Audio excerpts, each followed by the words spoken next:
The merciless wild. The heartless seas. When nature unleashes her cruelty, could you escape? Could you survive? These are the true stories of outdoorsmen confronted by death, armed with raw courage and a will to live. They are the ones who beat the odds and return from their own fight to survive.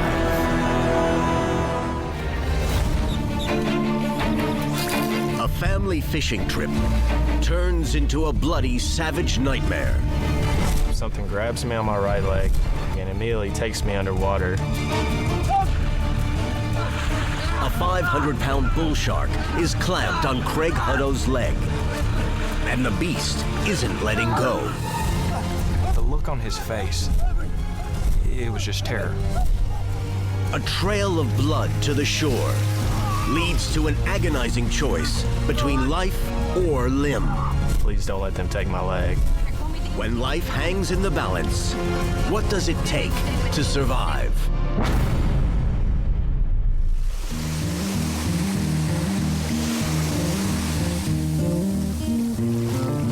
June 2005, the annual Hutto family vacation and fishing trip. This year, it's Cape San Blas on the Florida Panhandle. It was just a strip with condos on either side, and there was maybe one restaurant and a gas station and a bait shop. And that was it. 16-year-old Craig and his 25-year-old brother Brian are looking forward to spending time together surf casting off the beach. The brothers grew up fishing, pulling bluegill out of the lakes and rivers near their home in Tennessee. This time, they'd have to try a new challenge. My fishing's always been out of a river or from a boat, and so when I saw this surf fisherman, they would bait, they would go out, stand on the sandbar, and just watch them. So I was like, that's something that we could handle.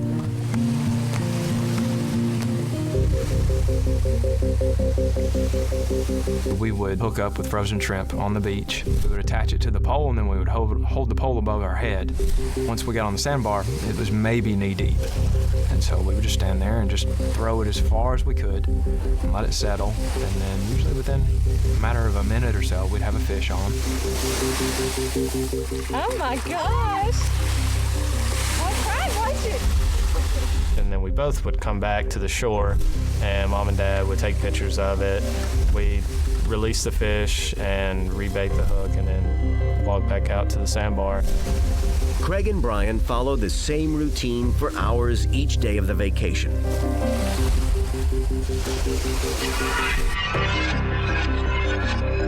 On the third day of the trip, Monday, June 27th, 2005, the family heads out early. It's an overcast day, and there's hardly anyone on the beach. The brothers also notice that the surf is churning up a lot of sand. The clarity of the water was terrible. You could probably see about a foot, and then that would be it. Really had no perception of what was under you or what might touch your leg or anything. But the murky water starts yielding the best catches of the trip so far. Right when we cast, we'd catch something within 5 seconds. And this went on for 45 minutes. Around 9:30 to 10:30. Brian caught a fish that was probably the biggest fish that either of us have caught since we've been there. And so, of course, me being a competitive type, I immediately got frustrated and mad because I thought that I could catch one bigger than him. And so after Brian was the superstar and taking all the pictures and all that stuff, I was trying to force him to go back out because I knew that I could catch one bigger than him. I could tell Craig was pretty fired up because I remember he's like, come on, let's go, let's go. The decision to wade back out would change their lives forever.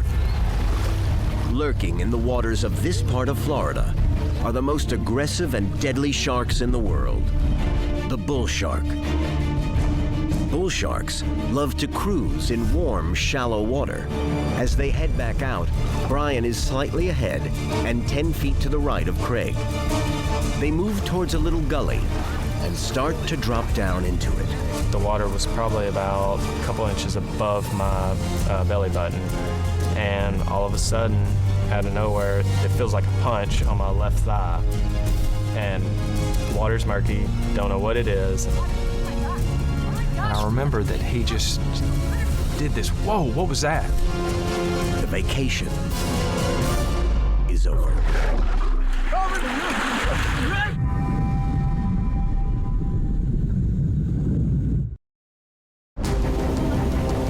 Come on, we're on vacation. Craig and Brian Hutto are enjoying a day of fishing in the surf off Cape San Blas, Florida. But unimaginable danger lurks. Suddenly, Craig feels something like a punch hitting his left leg. Water's murky, don't know what it is, and so I immediately jump back. Then, terror strikes.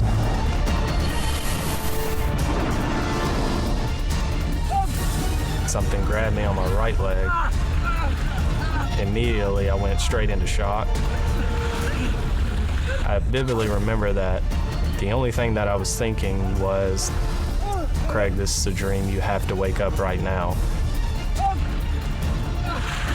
A 500-pound bull shark is clamped on Brian's leg, and it's pulling him out to sea. When he disappeared, the tail end of the shark rolled up, and at that moment I just started yelling. I remember yelling shark, I remember yelling 911. Brian rushes towards the murderous shark to save his brother. He goes under, and then he pops back up and he just looks at me and he just yells help. And I mean, he's just screaming. And The only thing I saw was a pool of blood, and didn't even see a fin, didn't even see anything. Brian just comes up and takes his right arm and puts it under both my armpits and across my chest. Craig he's thrashing at the water. The look on his face, it was just terror. The shark is not letting go. It literally felt like I was pulling a dump truck. I don't know that the shark was fighting against us, but we're just pulling the weight of the shark, the weight of Craig. You've got the waves going back and forth.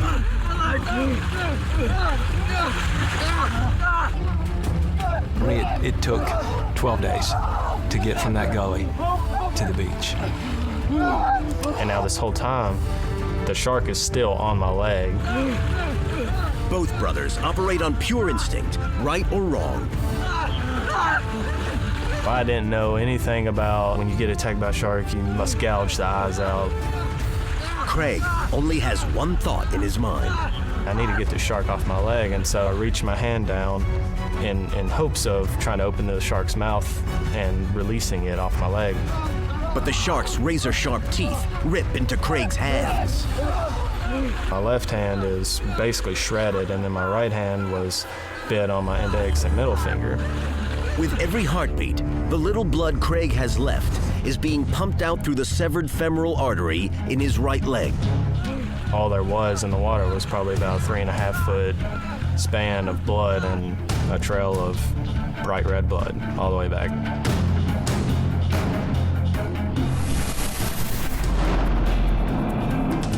The brother's dad, Roger Hutto, rushes out to help his sons. Both grabbed me under my arms, and the shark's still on my leg. Brian reacts with irrational fury. Just turned my body around, and that shark's still there.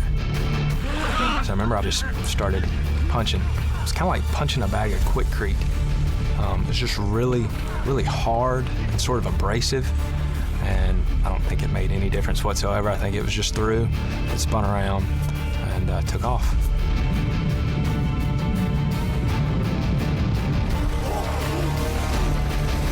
Craig is dragged up out of the water as Brian collapses. Brian reflects for a moment about his life-saving actions. Luckily, I didn't have time to think. My rational brain would have said, your wife's 7 months pregnant and she's on the beach. And if you're really thinking about this, you're swimming towards something that's bred. I mean, it just eats. That's all it does. It eats. Sort of went through a range of emotions there, just from anger to relief that we're on the beach, and then, you know, that spilled over into just bawling, because who gets attacked by a shark?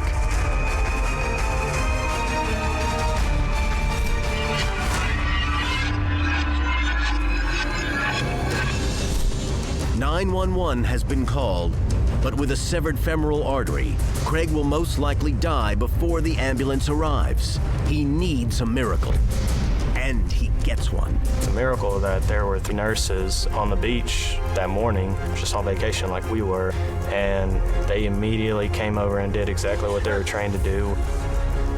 Craig is extremely short of breath and ghostly white. Somebody call an ambulance. Somebody call I didn't know at the time that this was symptoms of someone who has severe bleeding. Didn't know that I was that close to dying at that moment. Show them. You stay with me, okay? How do you feel? As the nurses work to stop the bleeding, Brian flags down the EMTs. So I was in shock, and so I didn't feel any pain from the shark biting me, but the pain that I did feel is when someone's putting pressure on your artery, and I mean, I don't think any type of shot can cover that pain up. I remember my dad saying, we just don't know how bad it is. The blood loss was pretty big, and he was fighting. Now, a medevac helicopter is rushing to the scene, but Craig Hutto is losing the fight. They're gonna help you, okay? Stay with me. Stay with me.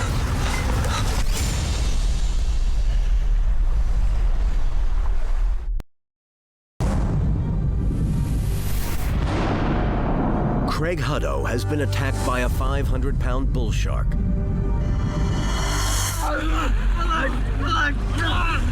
And he's lost half the blood in his body. His life is slipping away. The nurse says we're having a hard time keeping him stable. And I think that's really when it set in that we just need to start saying our prayers, that he makes it through.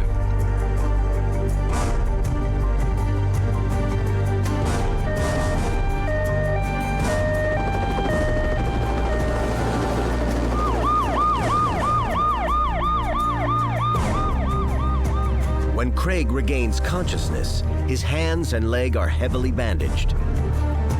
For some reason, I wake up and I say, "Mom, please don't let them take my leg." And so when I said that, Mom, she didn't know how to answer, so she just basically starts crying and walks out of the room. The Huttos ask the hospital chaplain to break the terrible news to Craig. His leg is gone. But Craig is still not out of the woods. He urgently needs to undergo a series of agonizing operations to stabilize his severed leg and repair his mangled hands. So I'd have surgery, I'd rest the next day. The next day I'd have another surgery. I'd rest the next day, have another surgery, rest the next day. His family is there around the clock. But still Craig struggles to keep his spirits up. And I was asking, like, why me? How did I get here? Like, what did I do wrong to deserve this? Brian sees a very broken brother slipping into a dark place emotionally. I was just sulking, and he just said, "Quit being a baby. You've gone through the worst. You're still here." I don't know that I used baby. I think I told him he probably needed to suck it up. I wanted him to just not give up, because he had it within him. To make matters worse, after 9 days and 4 surgeries, the hospital has to be evacuated for Hurricane Cindy. Craig is airlifted closer to home, to Vanderbilt Children's Hospital in Nashville, Tennessee. At Vanderbilt, he endures 3 more surgeries to graft skin from his left thigh onto the bottom of his amputation. Finally, after another 10 days in the hospital, he's sent home to recover. That whole period was hard psychologically for me, just because I never required somebody to unzip my pants to help me use the restroom and then turn around and pick up a fork to feed me. While he's recuperating, Craig gets a visit from two strangers who would become lifelong friends, John Siciliano and Sarah Reinerston, amputees and competitive athletes. They actually flew out from California basically to let me know that just because this happened to you doesn't mean that's the end of your life. You're still gonna be able to do whatever you want. In fact, just 5 months after the shark attack, Craig goes to La Jolla, California as John and Sarah's guest to watch the Challenged Athlete Triathlon. It was awesome. It was people that had injuries that put mine to shame, that were doing much more than what I even thought I could do. And so after I saw that, I made up my mind, and like, this is something that I'd want to do. Welcome. How you guys doing? Spectators, La Jolla, good morning. Yeah.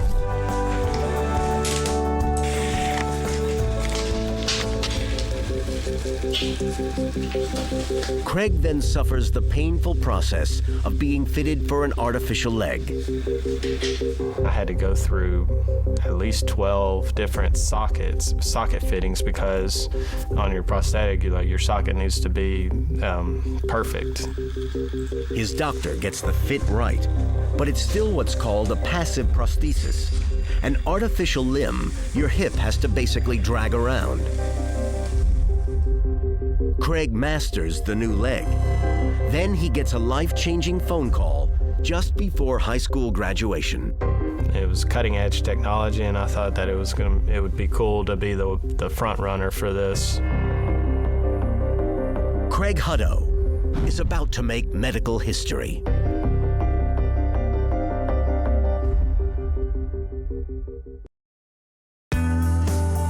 Since 2007, shark attack victim Craig Hutto has spent hundreds of hours helping the Vanderbilt University prosthesis program. Vanderbilt University's mechanical and electrical engineering program, they were creating a new type of prosthetic leg, and so they were looking for test subjects around the Nashville area that would be interested in helping them. Professor of Mechanical Engineering Dr. Michael Goldfarb and his team have created a robotic limb they call the Vanderbilt Powered Prosthesis. They need someone to road test it. It's been really exciting working with them, because I'm kind of the lab rat. The Vanderbilt Powered Prosthesis is constructed of aluminum alloy and weighs only about 9 pounds. The leg is battery operated with a power system that is based on the one used in hybrid automobiles. This prosthesis uses advanced transmission mechanisms and electrical motors to move the knee and ankle joints independently with power, the way a real leg moves. The robotic leg mimics human biomechanics and allows amputees to walk without the characteristic leg-dragging gait of conventional artificial legs. The prosthesis is embedded with software that programs itself based on the wearer's movements. In other words, the artificial leg is learning from Craig's able body. And so with their leg, I'm able to walk up stairs as well as slopes. I'm just extremely fortunate that I had this opportunity.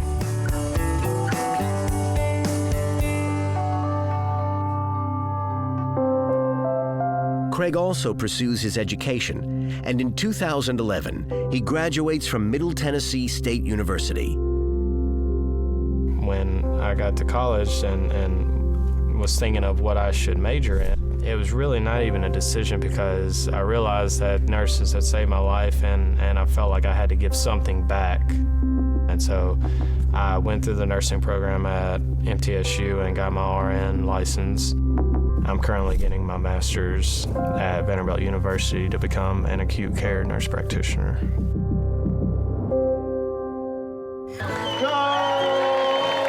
And as for that promise he made to himself back on the beach in La Jolla, watching the Challenged Athlete Triathlon, Craig goes one better.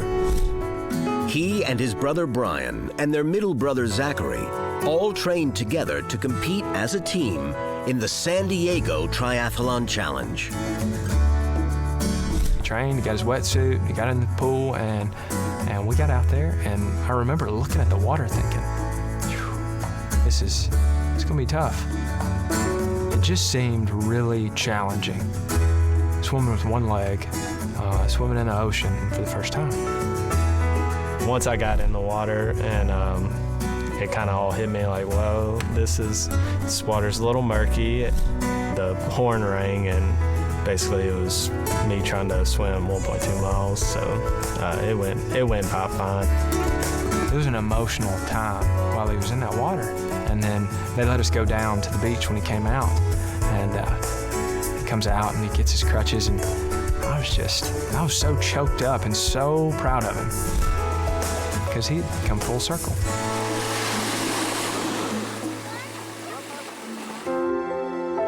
Craig Hutto has developed an inspirational outlook on life. It taught me how fragile life is, but it also taught me like how resilient we as humans are. Yeah, it has taught me not to take things for granted. I mean, something as simple as walking, that's second nature to people that people don't even think about, but when you're not able to do it and you have to actually think every time you take a step, continuously every time, you kind of learn to appreciate the small things in life. Bad things are gonna happen. That's just life. What you make of them, that's completely your decision. And out of something very, very bad, Craig Hutto has made something very good indeed.